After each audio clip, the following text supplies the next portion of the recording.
Tomorrow on the show, Olympia Dukakis will be joining us. Smokey Robinson will be here. And automotive expert and radio talk show host Bob Cerullo. Bob Cerullo. So if you're having problems with your Dodge, call in tomorrow. And tonight on the show, I mentioned Bruce Willis. He's here. Elizabeth Perkins is here. Do you know Elizabeth? Have you worked with her? I haven't worked with her. I know her. I saw her in the hallway briefly. Seemed like a lovely woman. Yeah, she's very lovely. She's worked with my wife. Mm-hmm. But I've never had the honor. To me. And your wife is doing. You actually are also in the same film with your wife, right? Yes. Yeah, it's a film called Mortal Thoughts. I have a smaller cameo.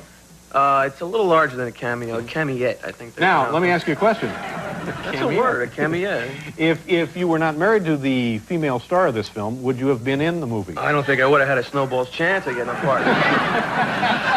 No, that's not what I meant. You certainly have the qualifications, but would you have done it?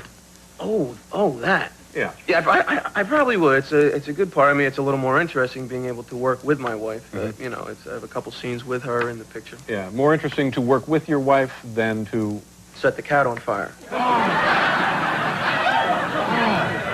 All right, speaking of animals, you last time you were here, you did an impression of your dog hacking up a dog coughing. Yeah, dog coughing. And I understand you have prepared for us another impression tonight. I have one impression. I only work on them one at a time. Yeah.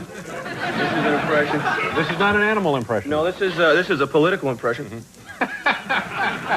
It's kind of old, though. It's a little dated now, but, you know, Morty asked me if I did have any other impressions. Morty, the producer of the show. Morty, producer of the show. Do you do an impression of a producer? Yeah, there you go.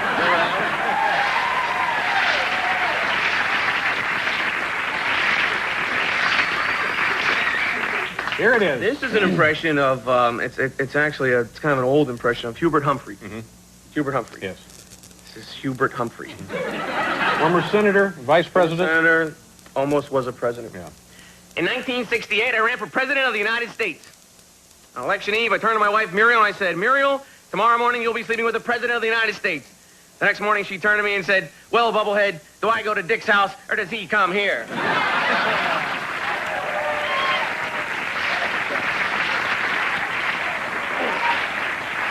A little dated. A little dated. You know, that could have been, for a second I'm thinking, no, he's mistakenly doing Harry Truman. Harry Truman. Because, you know, you're getting now into an age range where nobody really could prove this. You know, I may actually, that's a good idea. I could probably do Harry Truman and nobody knows. Tell me about your inventions. Well, Are you serious about these things? Well, you know, they're just things. I have been a little disappointed in my inventions. I originally invented Gumby. It's true. Years and years ago, I invented what was then the working model of Gumby. Prototype. The prototype itself, we had some problems with. The prototypical Gumby. What were your problems? The problem was the first Gumby we ever made was life-size. Weighed about 168 pounds, and the kids really couldn't get it out of the store. Uh-huh. More lawn sculpture, really, than a toy. More lawn sculpture, and then the next thing we know, somebody came out with those little small ones, the ones we're all familiar with, and we got scooped. It's just that one little twist on a good idea, and you're a millionaire. And I was that close. I was that close to it. And I'm working on something now that I don't know if we're ever going to really get it off the ground.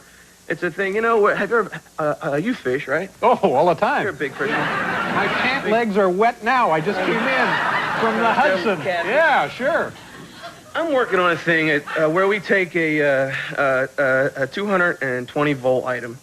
It's like two electrical prongs. 220-volt item? What? Well, it's two electrical prongs, as it were. And you just set that in a lake or a pond or a stream, and you just throw a quick current through it, and the fish just kind of float up to the top, and then scoop them in with a net. Crispy on the outside. If you don't have a lot of time, this is good. This is a good thing for you.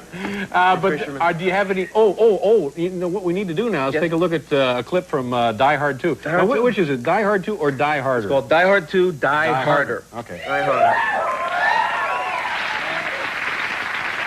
And this is from what I've seen of this takes place at an airport. It takes place in Dulles Airport in Washington, D.C. on Christmas Eve. And there has been some kind of terrorist activity? Something is going wrong at the airport. And you just happen to be passing through? You know, coincidence, you know, being what it is, I just happen to be at the airport. When will this be released? Is this June 29th, 1990. A big summer blockbuster? Summer extravaganza. Okay, Bruce Willis.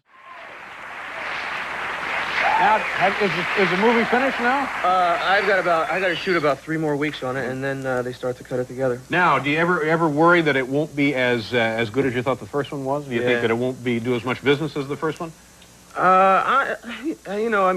There's always a chance to fail in these things, to not be good. But this is actually pretty good. I mean, it's a lot of work. And did you enjoy making it? I did, yeah. Did you enjoy the process? Yeah, I did. Okay, good. Good to see you again. Thanks Hey, for having me. well, now apologize to cat owners.